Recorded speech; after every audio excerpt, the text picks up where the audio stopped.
Bonjour, c'est Véronique, jour 57 du défi pour plus de magie au quotidien. Je vous l'avais dit hier, je suis particulièrement tôt aujourd'hui, puisque ma journée démarre très, très prochainement, ma journée professionnelle.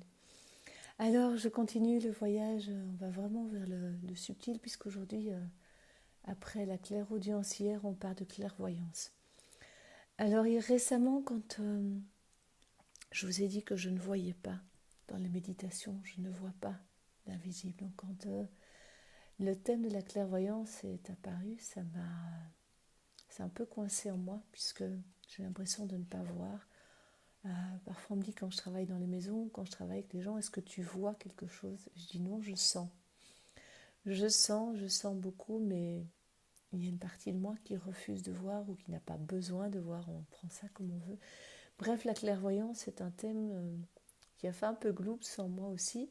Et puis de nouveau, je suis allée lire ce qui était proposé dans le carnet du défi, parce que même si j'ai l'impression de ne pas voir l'invisible, je sais que je remarque beaucoup de choses. Il y a souvent des détails qui me sautent aux yeux. Il y a cette plume que j'ai trouvée par terre, ces petites choses que je remarque.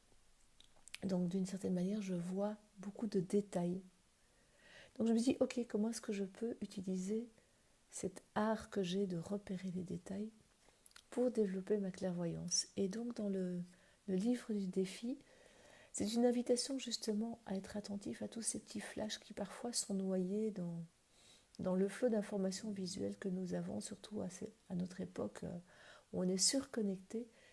Donc quels sont les détails que je peux observer?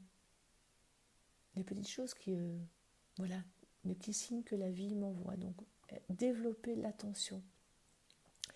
Et l'invitation dans le livre du défi, c'est de prendre une photo, un tableau et de vraiment m'arrêter, enfin, s'arrêter sur les détails et peut-être aller s'imprégner de choses qui ne sont pas visibles au premier abord à l'œil. Me connectant à tout ça, j'ai tiré une fleur. Je vous l'ai déjà présenté, Mimulus, de la famille des peurs. Eh bien, Mimulus et moi, on a une histoire assez intéressante. D'abord, c'est une fleur qui m'a pas mal accompagnée, puisqu'elle parle des peurs, de tout ce qui est palpable. La peur des chiens, la peur de prendre l'avion, la peur de quelque chose sur lequel on a une image. Et elle nous aide à avoir confiance en notre pouvoir intérieur, lâcher les peurs, être dans la confiance de notre force intérieure. Et surtout, Mimulus, eh bien, au plus je l'ai observé, au plus j'ai remarqué des détails.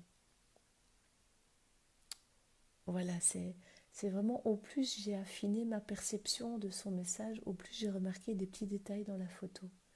Et bien voilà, c'est l'invitation du jour, c'est prendre un temps pour observer quelque chose qu'on a l'impression de connaître, et puis d'aller à la rencontre du détail, de l'information plus subtile. En tout cas, c'est ce que moi je vais faire. C'est la proposition que je vous fais pour aujourd'hui. Passez une toute belle journée, prenez soin de vous. Je vais finir de me préparer pour partir travailler. Et on se retrouve demain pour le jour 58. À demain. Au revoir.